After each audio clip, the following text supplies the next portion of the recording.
Hey everyone, my name is Fayyaz Razi. Slides. And I am very clearly a Muslim high school senior from Kalamazoo, Michigan. My parents are Bengali immigrants who left everything and with great faith and daring came to the US. My mom is a hijabi and is a master chicken Alfredo maker and a lover of Costco.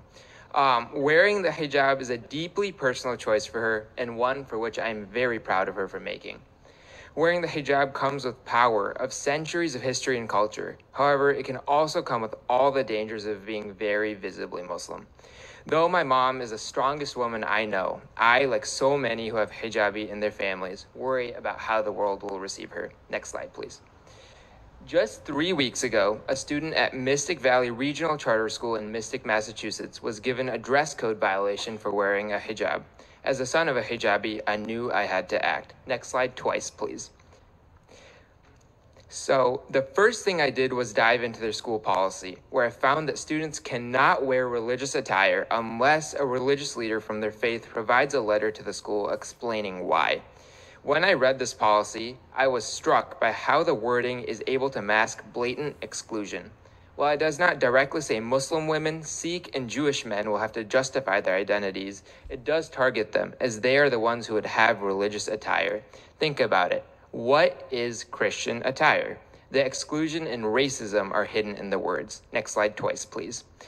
I went searching for more. In 2017, the same school disciplined 2 black women under a policy of banning hair braid extensions. Here again, there are no words specifically targeting black students, but the policy was holding a powerful ability to exclude women of color. It was becoming crystal clear that in order to create cultures of belonging in our schools, we'd have to start analyzing, deconstructing, and demanding more inclusive policies. I just demonstrated how we can start identifying racist and biased policies that exclude people in our schools. Is there a lack of gender-neutral bathrooms in your school? Who does this exclude? Do you have to pay to participate in school activities? Who does this exclude? Are all your exams sit down and written? Who does this exclude? For too long, we've endured racist and biased policies in our schools.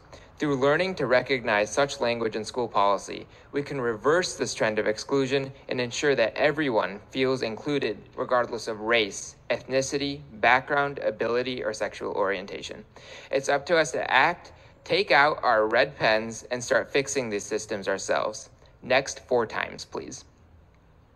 So training ourselves to dismantle and rebuild inclusive policy in our schools will create cultures of belonging rather than exclusion, uplift and protect marginalized folks such as BIPOC, immigrant, refugee, disabled, and queer youth, and most importantly, put the power in the hands of young people.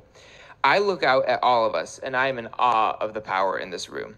If we each search out, dismantle, and rebuild the school policies that divide and exclude us, we could create lasting and vital change. Imagine it.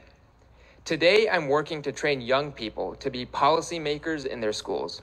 If you want to join me in creating this change, find me after this presentation. I ask you to do this not just to protect my mom and other brave women like her, but for all of those who are being othered and isolated rather than included and celebrated. Thank you.